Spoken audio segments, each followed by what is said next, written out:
Hello students, welcome to you government commerce college BCom part third EAFM paper first ग्रामीण विकास एवं सहकारिता chapter सहकारिता की विचारधारा पॉइंट सहकारिता की परिभाषा और परिभाषा में टॉपिक 2 है आर्थिक क्षेत्रों में वृद्धि के सिद्धांत पर आधारित परिभाषाएं।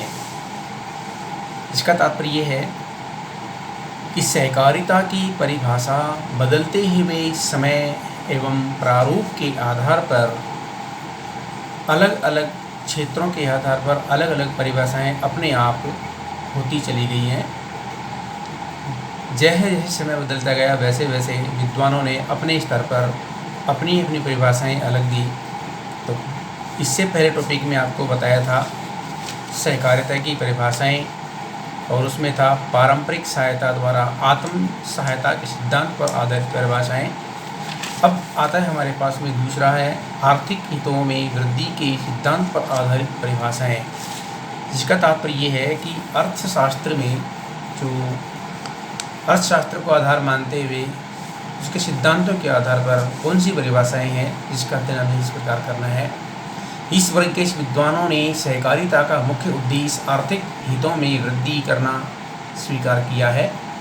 इस वर्ग में शामिल प्रमुख विद्वानों की परिभाषाएं इस प्रकार से हैं। Number 1 E.H. बेलक्वार्ट के अनुसार सहकारिता संगठन का वह स्वरूप है जिसमें व्यक्ति स्वेच्छापूर्वक समानता के आधार पर मानव की हैसियत से अपने आर्थिक हितों की वृद्धि के लिए संगठित होते हैं। नंबर 2 डॉक्टर कैलाश नाथ काटजू के अनुसार सहकारिता आत्म सहायता एवं पारस्परिक सहायता दोनों ही है। यह ऐसे व्यक्तियों का संयुक्त उपक्रम या संगठन है जो आर्थिक दृष्टि से अशक्त हैं और अपने पैरों पर खड़े होने का समर्थन नहीं रखते हैं। अतः लाभ अर्जित करने के लिए नहीं बल्कि अपर्याप्त वित्तीय साधनों में उत्पन्न अपनी असमर्थता पर विजय पाने और इस प्रकार आर्थिक दशा को सुधारने के लिए ये संगठित होते हैं। नंबर 3 है श्री V.L. मेहता के अनुसार परिभाषा इस प्रकार से है। सहकारिता उस विस्तृत आंदोलन का केवल एक पहलू है जो समान आवश्यकताएं रखने वाले और समान आर्थिक लक्ष्यों की पूर्ति के लिए संगठित होने वाले व्यक्तियों के स्वैच्छिक संगठनों का प्रवर्तन करता है। नंबर 4 एंटोनी के अनुसार एक सहकारी समिति सामाजिक, आर्थिक तथा शैक्षणिक लक्ष्यों की पूर्ति करने में संलग्न व्यक्तियों का एक ऐसा संगठन है जो लोकतंत्र तथा सामूहिक स्वामित्व के सिद्धांतों के अनुसार कार्य करता है। Number 5 professor P.H. कैशलमैन के अनुसार सहकारिता सामाजिक तत्वों से युक्त एक आर्थिक पद्धति है। अर्थात इन सभी परिभाषाओं को अध्ययन किया जाए तो इसमें सिर्फ इसी बात के ऊपर ज़्यादा जोर दिया गया है कि सहकारिता आर्थिक उद्देश्यों की पूर्ति करने के लिए संयुक्त रूप से बनाया गया एक ऐसा संगठन है जिसमें सिर्फ आर्थिक उद्देश्यों की पूर्ति के लिए प्रयास किया जाता है। उसके बाद में नंबर C टॉपिक आता है सहकारिता व्यापारिक विधि की मान्यताओं पर आधारित परिभाषाएं।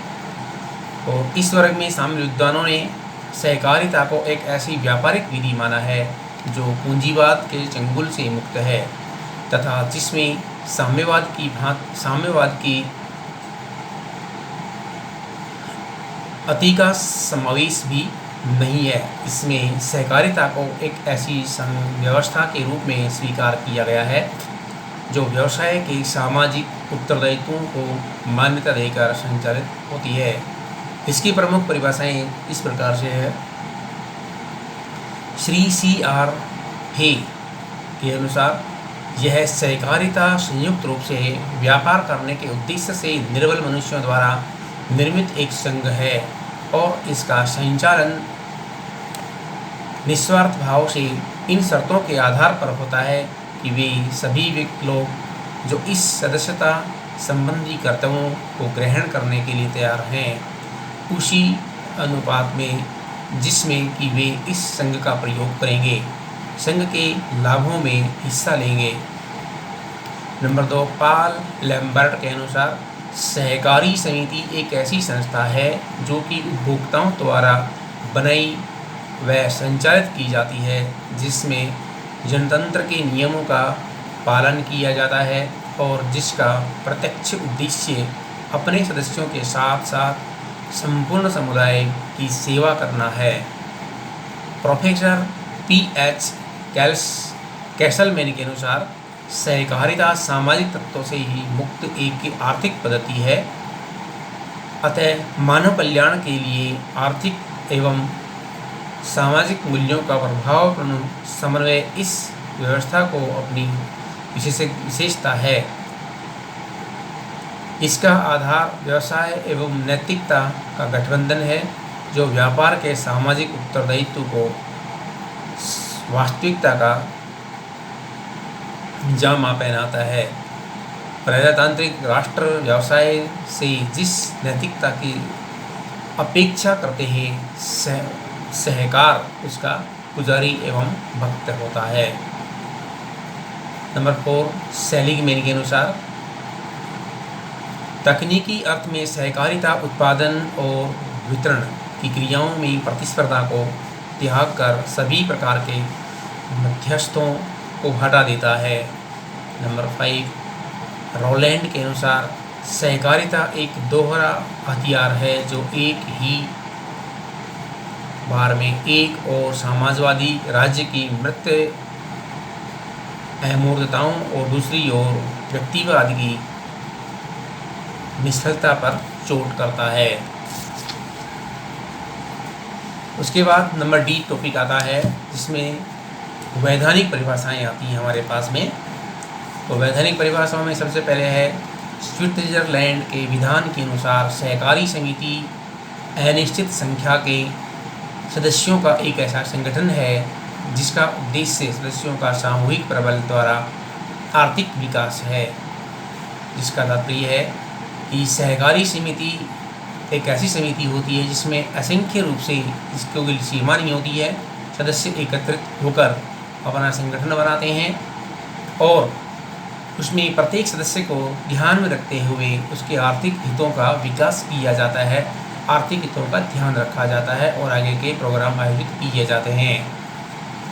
नंबर 2, जापान के सहकारी विधान 1921 के अनुसार सहकारी समिति एक संगठन है जिसका अस्तित्व वैध है और जिसमें सीमित साधनों वाले व्यक्ति इसलिए शामिल होते हैं कि वे सामूहिकता के सिद्धांतों पर कार्य करके अपने आर्थिक स्तर को विकसित एवं उन्नत कर सकते हैं। भारतीय सहकारी समितियों से संबंधित अधिनियम 1912 में सहकारिता के स्पष्ट रूप से कोई परिभाषा नहीं दी गई, लेकिन इस अधिनियम की धारा 4(6) के अनुसार सहकारी समिति एक ऐसी समिति है जिसका उद्देश्य सहकारी सिद्धांतों के अनुरूप अपने सदस्यों के आर्थिक हितों में वृद्धि करना होता है। तो इन सभी को अगर अच्छी तरह से अध्ययन किया जाए तो उसके बाद पता लगता है सहकारिता क्या है। इसके लिए सहकारिता व्यक्तियों का एक ऐसा संगठन है जो स्वावलंबन, पारस्परिक सहयोग, स्वेच्छा, समानता, प्रजातांत्रिक प्रबंध और न्याय के आदर्श सिद्धांतों पर आधारित है। यह निजी हित व संपूर्ण समाज के हित के लिए कार्य करने वाला एक सामाजिक व आर्थिक आंदोलन है। इसका उद्देश्य सेवा है, न कि लाभ कमाना। यह पूंजीवाद की भांति अचेतनापूर्ण, स्वचालित और समाजवाद की भांति राज्य नियंत्रित नहीं होता है। अर्थात सहकारिता एक ऐसा संगठन होता है जिसमें सभी व्यक्ति मिलकर के अपना समूह बना लेते हैं और एक सबके लिए तथा सब एक के लिए अपना पूर्णतः योगदान करते हुए पूरा कार्य करते हैं, सभी दूसरे की हेल्प करते हैं। ये सामाजिक, आर्थिक सभी प्रकार की क्रियाओं को आयोजन करते हैं और सभी प्रकार की क्रियाओं में एक दूसरे की मदद करने का निर्णय भी लेते हैं। धन्यवाद।